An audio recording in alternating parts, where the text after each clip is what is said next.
So, if you're a bride or a groom who visits us a year before your wedding, we start you off with a basic skincare regime.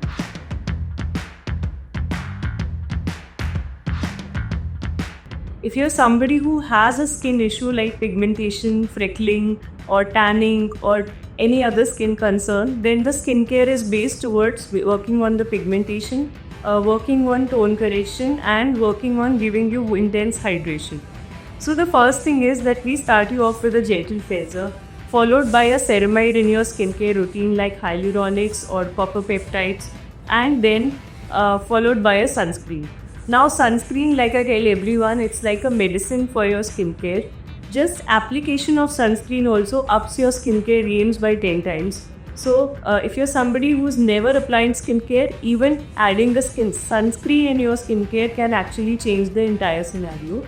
Now we also give you a night routine which is not very complex. You need not follow a 7-step or a 10-step skincare routine, but a basic introduction of an active like maybe a retinol or maybe a alpha hydroxy acid would take care of basic pigmentations and start giving you that bridal and that groom glow that you've been looking for. So now that you've started your skincare routine, you're eating right, you're sleeping on time, you're taking your multivitamins, your supplements on time, and you are ready to get into aesthetics with full-fledged energy.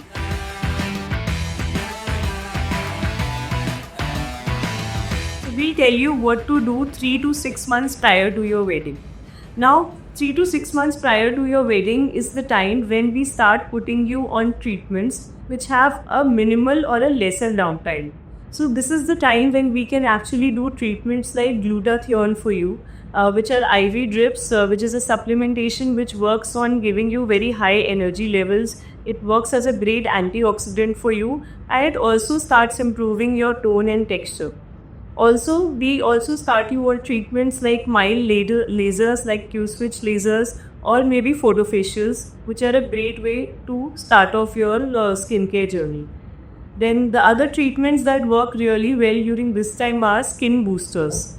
Now, skin boosters are injectable treatments which work on the hydration at the subdermal level of your skin. So, skin boosters, when given at a gap of 1 month each, can add to the intense hydration and can add a suppleness and a shine on your skin. Try to take this at least 3 months or maybe 4 to 5 months prior to the wedding, because we do it under 2 sessions. Now, if you're somebody who is looking at maybe a lip filler, which is very favorite during the wedding time, or somebody who wants a cheek lift, or maybe there is a wrinkle that bothers you, then this is the time to get your injectable treatments also sorted. Get it at least 3 months or 4 months prior to your wedding. Injectable treatments usually have a downtime of 1 day or maybe a week's time, depending on what kind of treatment you are going for. So this is the time to start those treatments. You can get your lip filler done. It usually settles within a week's time, and you will be able to start makeup application after 10 days. So if you're somebody who came to us maybe 6 months prior to your wedding or maybe 3 months prior to your wedding, don't worry, it's still not too late. We are going to start you on an intensive skincare at this time, but we'll make sure to keep the product concentration a little on the milder side so that you don't get any reaction or any allergies out of the new skincare. Also, we make sure that we test you for allergies and give you a patch test for any product or give you a beginner's product to start off with.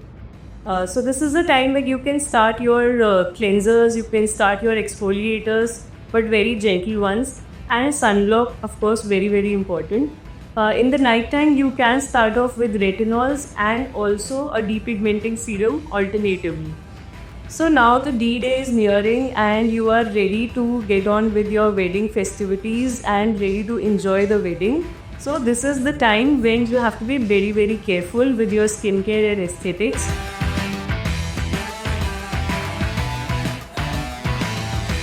No experimentation right now, no new skincare use right now, and if you are somebody who comes to us just 10 days prior, I do not give you any active. We only try that to put you on ceramides and give you a good sunscreen with a good coverage, because you will be under a lot of bright lights, a lot of makeup that is going to happen.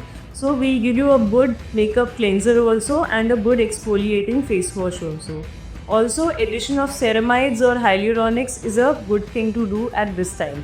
But make sure that they are not clogging your skin. So ask your skin doctor for the right type of skin care. So just 10 days before your wedding or maybe a week before your wedding is the time to get your hydra facials, your medi facials, your oxygenio facials, red carpet facial, fire and ice facials started.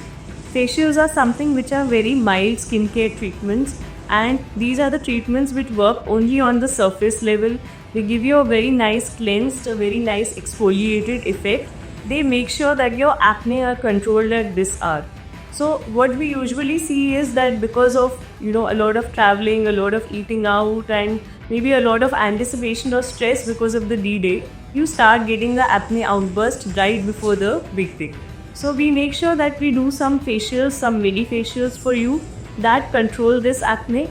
These are usually salicylic acid based facials that or they have benzoyl peroxide in them that control the acne and also seal in the moisture. We don't want you to have a dehydrated or cramped skin. So all the skincare is aimed towards adding more of infusion and sealing in the moisture at this time.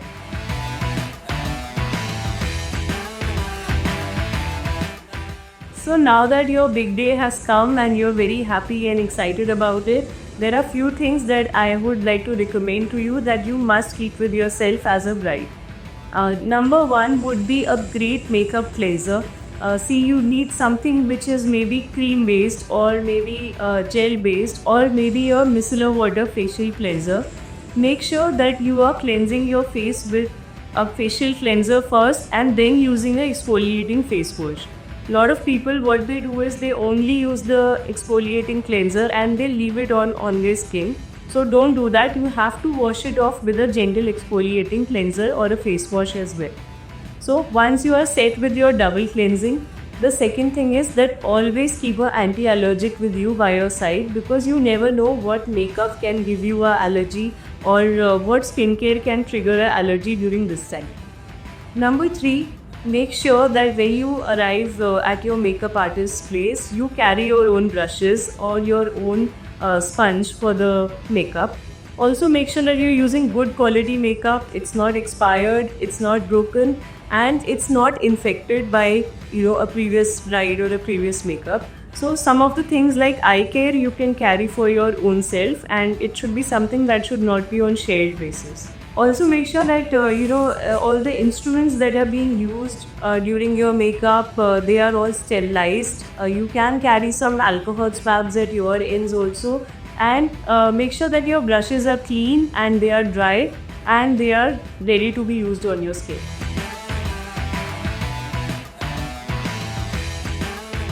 So here are 5 things that you should do as a bride and a groom on your D-Day, and 5 things that you should not do on the big day. Starting with the first thing, on the big day, that is on your wedding day, make sure that you have all your skincare with you. You have a gentle cleanser, you have a mild moisturizing serum, and you have a good sunscreen.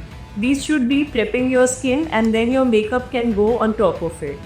Number 2, make sure that you have under eye patches with you, which are depuffing patches. These can be caffeine based, or these can also be vitamin K based and can help in depuffing the under eye, take care of the late nights.